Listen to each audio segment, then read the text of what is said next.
Iowa Debris and Jennifer Lopez on talent.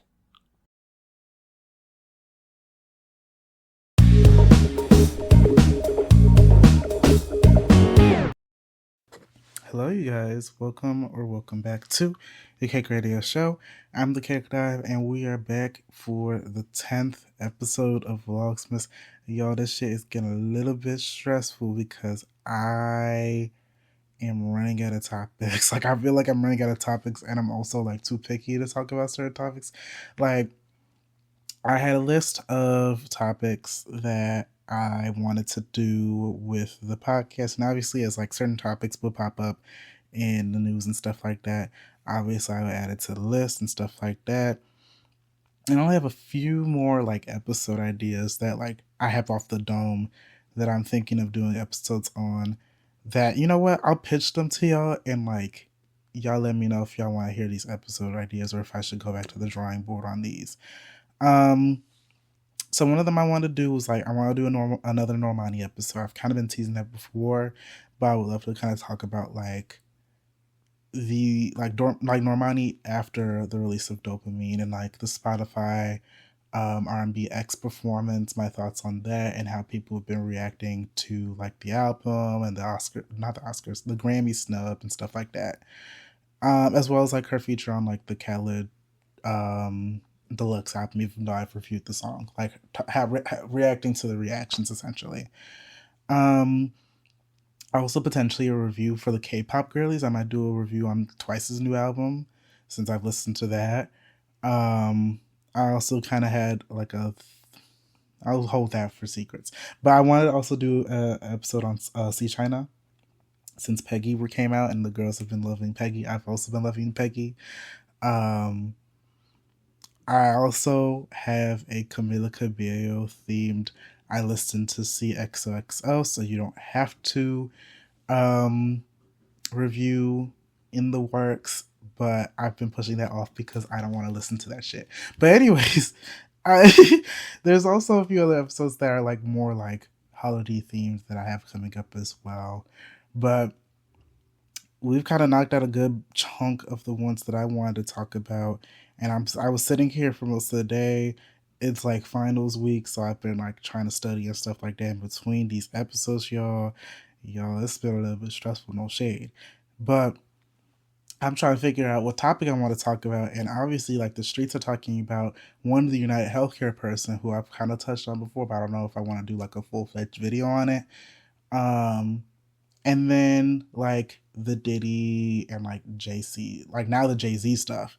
And for the longest time, I have not wanted to talk about the news regarding Diddy, not because of like mostly the reason that I did not want to talk about it is because of the fact that I feel like everyone else has been talking about it and doing like videos on it, and I feel like my thoughts on the Diddy situation and the news that has been coming out about Diddy has is not going to add much to the conversations that people have already had.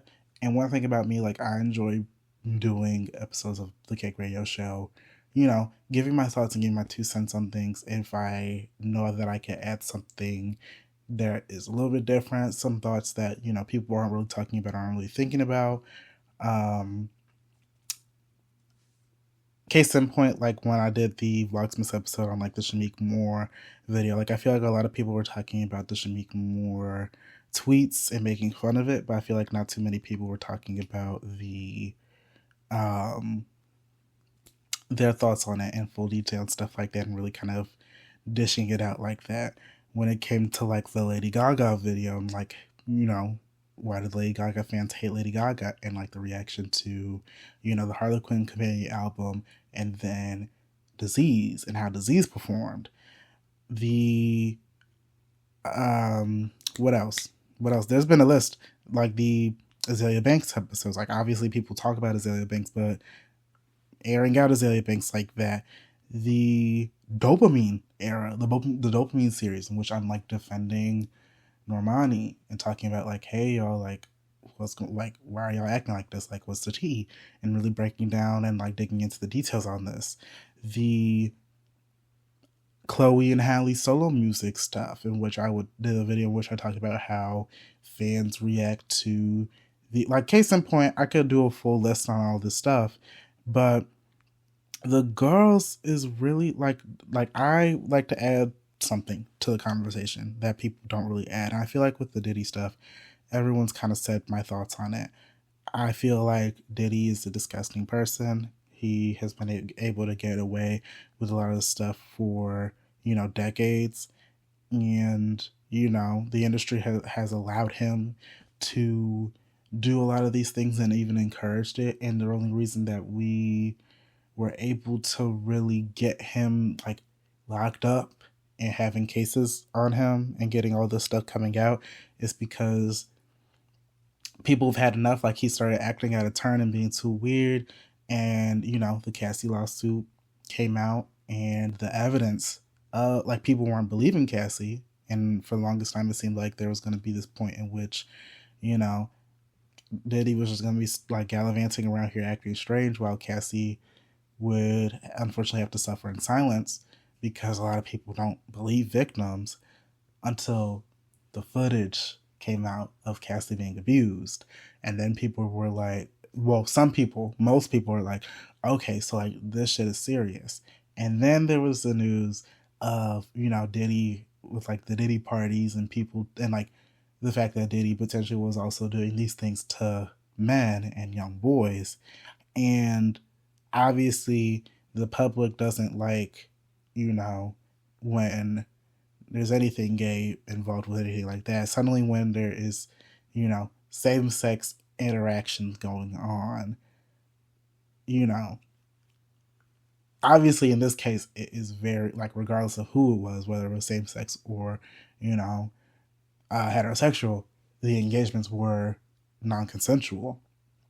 But suddenly people took interest in it because of the fact that he potentially was doing things to people with the same sex.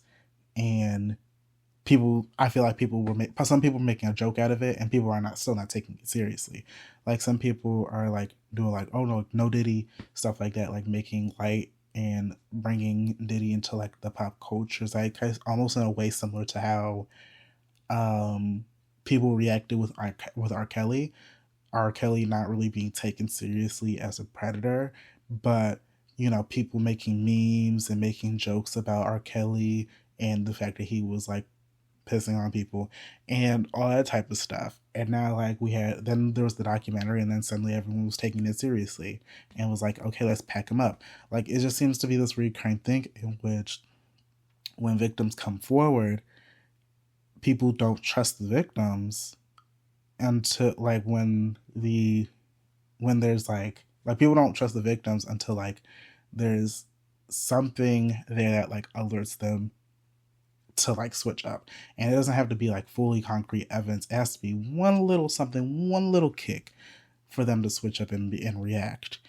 And for the longest time, even as like the Diddy stuff started packing up and like things started piling up, there were people who were saying like, oh, like this is happening through the whole industry. And yes, this obviously has been happening throughout the whole industry. Like, there have been stories by other artists who have experienced things similar to this and experienced, abuse and like dangerous situations that Diddy has put some of these people and talent into through other, artists, through other managers, through other, management and leaders and stuff like that, and other people who have been within their industry who have like perpetuated this. So this is not a uncommon thing, unfortunately. But I think a lot of people were bringing that up because they really wanted to see like Jay-Z come into the conversation, because there's been a lot of videos of like Jay-Z with Diddy and stuff like that, and people being like, oh, like Jay-Z, Jay-Z's probably been doing this stuff as well, like he's really close with Diddy, and like, and there's been growing interest in Jay-Z possibly getting his comeuppance.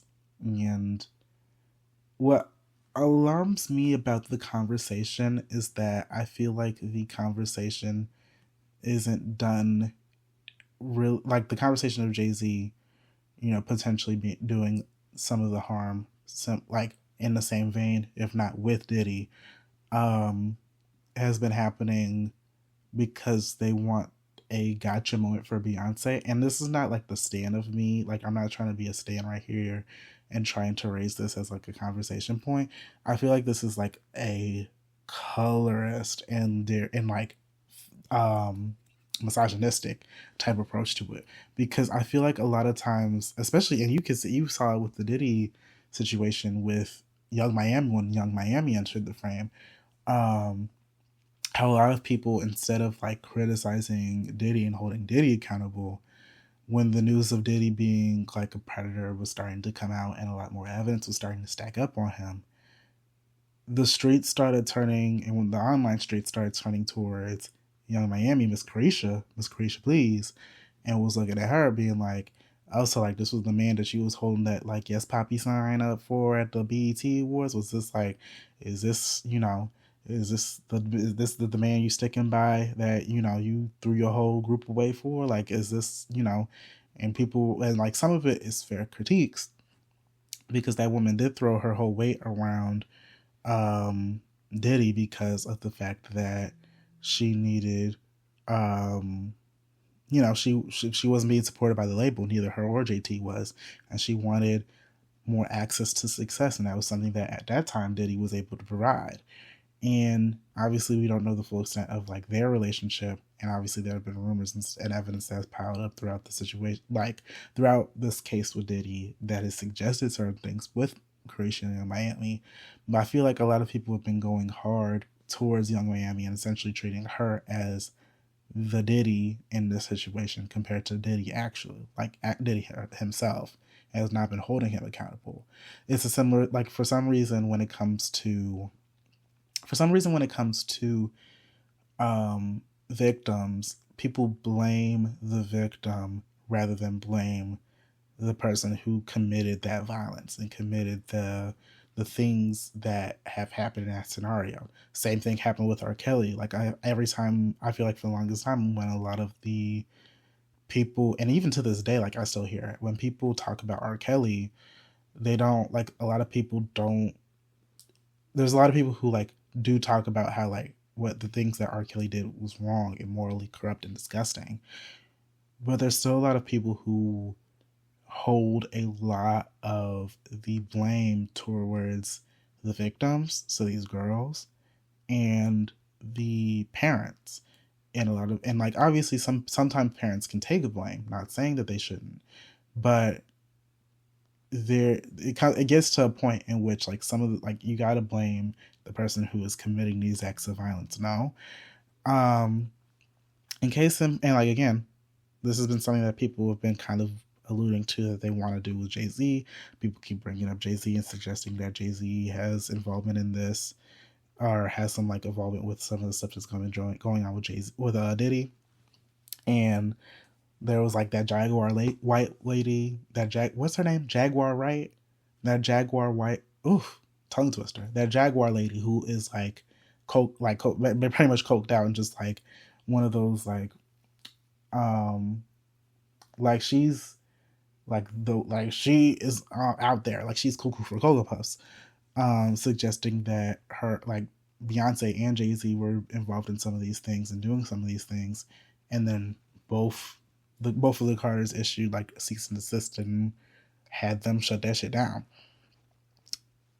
A few days ago, there was a report that said that there was a lawsuit kicking off towards Jay-Z, suggesting that him and Diddy committed an act of violence towards a child, a 13-year-old.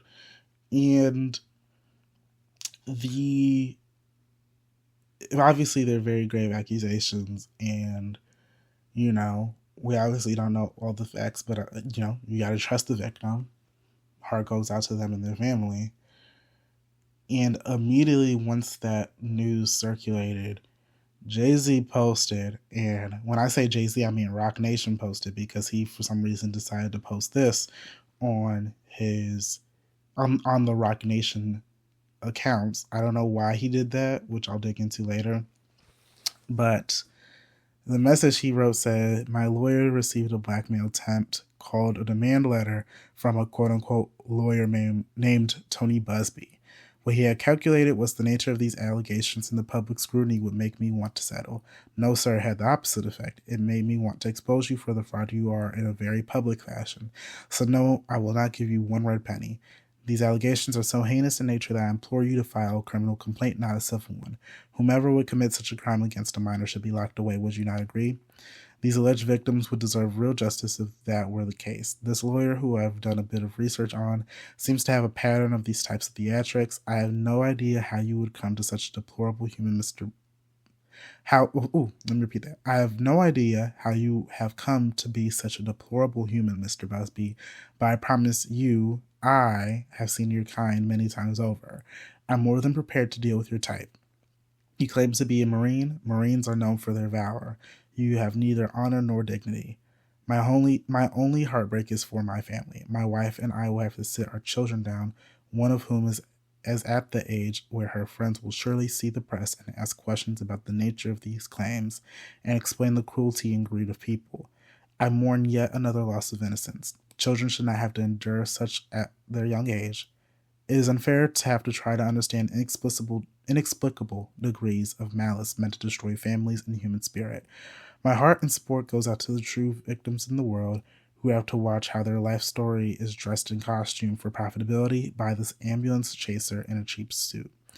You have made a terrible error in judgment thinking that all quote-unquote celebrities are the same.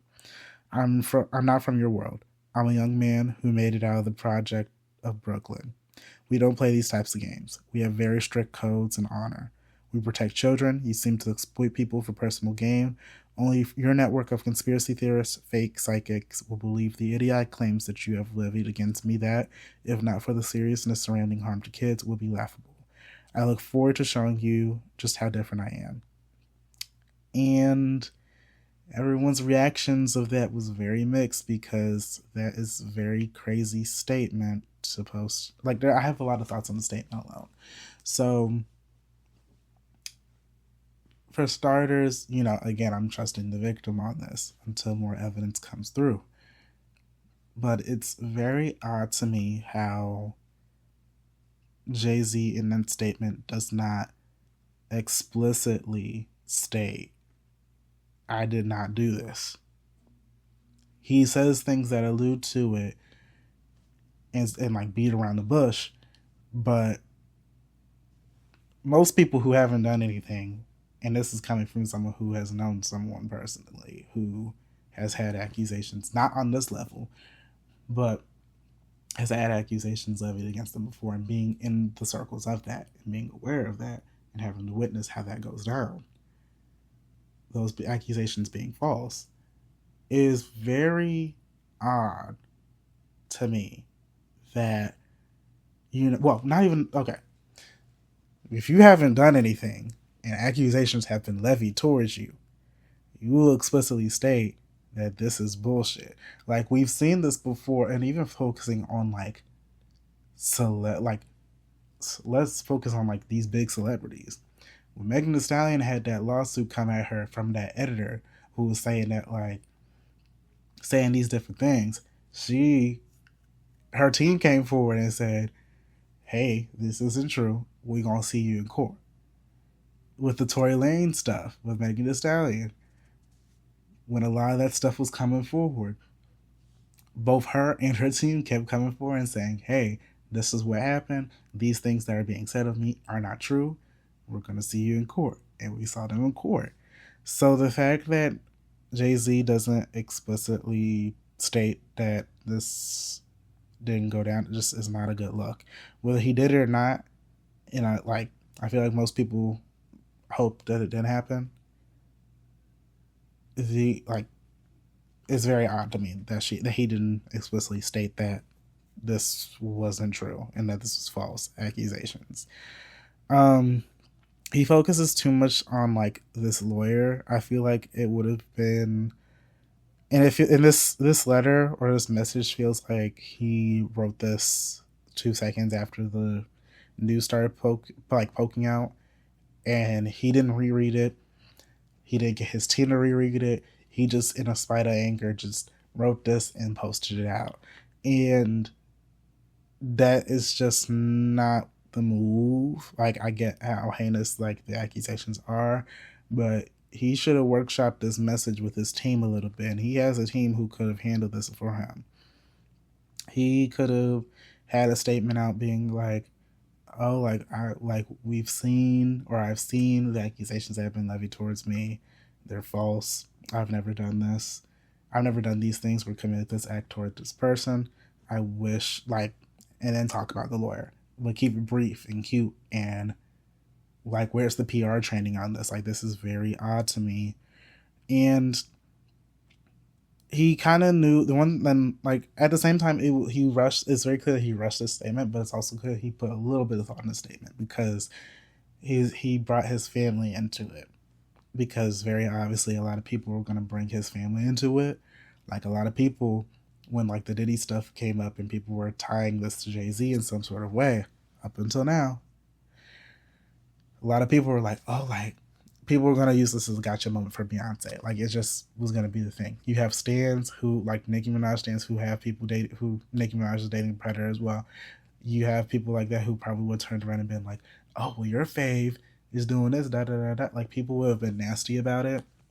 And I feel like those who don't like Beyonce because of like the pristine, perfection-esque style of like her image, the way that she presents herself being this like crystal clean, perfect, distant look and feel, would have been shattered if, you know, obviously if, you know, these accusations end up being true and stuff like that. So there are people who are waiting for that to come out. And obviously, like, bringing it up, who is very, very clearly, he's suggesting that he's going to have to sit down with Blue Ivy and obviously the rest of the kids and have conversations about this. Because Blue Ivy is, you know, growing up, stepping into her own light, and is entering the public sphere. And she is someone who we all know as we saw with the Renaissance film, she is and like with the Renaissance World Tour, she is someone who has access to social media and has, you know, friends who have access to social media and will be asking her about these things. We saw this with the Renaissance film, in which when she got on stage and was performing with Beyonce, during the, I'm blanking on the one performance, from like the Black is King soundtrack, but she saw that a lot of people were like critiquing her performance and critiquing how she was moving on the tour, and how like she was beginning after that to like put in the work to try to get everything that she could and improve, because she was seeing what people were saying. And in the film, Beyonce addressed that and was like, I don't know how she got access to that, and I wish that she did have access to that and didn't have to see that, but it did make her stronger. So like the fact, like, it very much suggests, and even case in point, yesterday the world premiere for Mufasa's Lion King happened, and Beyonce, Jay-Z, and Blue Ivy were all there. And there's a clip there's a little video that's going around right now in which Blue Ivy's standing by herself, you know, on the red carpet taking pictures. Beyonce comes through, and, you know, and then Jay-Z pops up. And there's some people who are looking and like trying to, they're like, ooh, like Blue Ivy looks like he's like, she doesn't want him to be there, or like doesn't want them to be there, like they're taking her moment, stuff like that. And I get that, like, they could be taking her moment just because of the fact that like they're present, and it's like, oh, like this is the Carter family, like they're really eating this thing. And it could be true that she maybe wanted to like stand a little bit more on her own and really be like Blue Ivy Carter. But like, and there is also the possibility that she has seen this stuff and is like very cognizant of how this could be looking to the public, because again, she is a child. Like, she is someone who, like, children are at this age, you know, especially in the era of social media, someone who has grown up in the area of social media. Like, we can be very vulnerable and very aware of like how we can be perceived, especially on like the internet and stuff like that. So there's just that feeling that, you know, a lot of people have been talking about. And, you know, people also like critiquing the fact that like Beyonce and like Jay-Z popped up together on the red carpet, and that Jay-Z was even at the red carpet and stuff like that. But you know, Beyonce was gonna be there regardless. As much as people would make this a Beyonce thing, because like there could be like there is the possibility that she could be involved, but they're, you know, allegedly. But I, you know, not because we obviously don't know these celebrities, but it just seems like a far fetched thing for her to be involved in some of these things. It seems like if anything, it could be something in which Jay-Z is involved, and then Beyonce and everybody else ain't got no involvement to it. And it's just like that type of conversation that we'll have to have, if that even happens, and if we even get there. Because there is a good chance in which Jay-Z's team, because he has a very powerful team, will keep pushing for the lawsuit, and then the other team drops the lawsuit. Like that could be the case that happens here. But Beyonce was gonna be in that world premiere anyway because she's in the film, and so is Blue Ivy. So like, I feel like the premiere wasn't gonna impact what has happened, you know, since this news broke. But that's really kind of my scattered thoughts on the whole situation. Like I wished that, you know, the news sucks. I'm sticking with the victims. You know, Jay-Z, if this shit is true, like you will be brought to justice. Trust. But I feel like a lot of people are moving weird and trying to make this like they're trying to do this to like, not to as like a gotcha moment for Jay-Z and like hold Jay-Z accountable, but as a gotcha moment for Beyonce, and be like, ooh, like what's going on here? Like, ooh, like I thought she was that girl. I thought she was perfect. Like, oh, like she's good, but why her husband do this type thing? And you know, like that, I just don't think that that's the thing that's gotta move. I don't think that's the thing that we gotta do. Like, we just gotta wait and see how this stuff breaks out. And you know, if it does end up true, Beyonce, you gotta leave that man. I don't know, like y'all just, this is over. Like, but that's my thoughts. Let me know what you think about this, you know, conversation regarding Diddy and Jay-Z and all that type of stuff in the comments below. Hopefully I don't have to talk about this again, because I don't usually don't talk about stuff like this traditionally. So this is a little bit, I feel like this is a little bit out of my range. And I also want to make sure that if I do come back to talk about stuff like this, I have something to add. But hopefully that you guys enjoyed this episode of Locksmiths on the Cake Radio Show. Be sure to like, comment, subscribe, talk about your thoughts on this. Please keep it civil. Please keep it kind. And I will talk to y'all tomorrow. Bye-bye.